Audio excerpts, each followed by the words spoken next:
மற்றும் புதுச்சேரியில் 10ஆம் வகுப்பு பொதுத் தேர்வு முடிவுகள் வெளியாயிருக்கு. கடந்த மார்ச் மாதம் 26ஆம் தேதி முதல் ஏப்ரல் மாதம் 8ஆம் தேதி வரை பொதுத் தேர்வுகள் நடைபெற்றது. இதில் மொத்தம் பார்த்தீங்கன்னா 4,47,061 மாணவியரும் 4,47,203 மாணவர்கள் என 8,94,264 மாணவர்கள் தேர்வு எழுதினாங்க. இதுல 4,22,591 மாணவியரும் 3,96,152 மாணவர்கள் என மொத்தம் 8,18,743 பேர் தேர்ச்சி பெற்றிருக்காங்க. வழக்கம் போல மாணவர்களை விட 5.95% மாணவியர் அதிகமாக தேர்ச்சி பெற்றிருக்காங்க.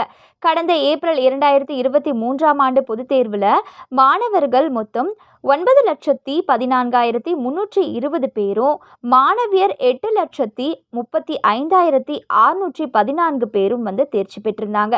இதுல தேர்ச்சி விகிதம் 91.39% இருந்துச்சு. 10ஆம் வகுப்பு பொதுத் தேர்வு எழுதிய மொத்த பள்ளிகளோட எண்ணிக்கை 12,625.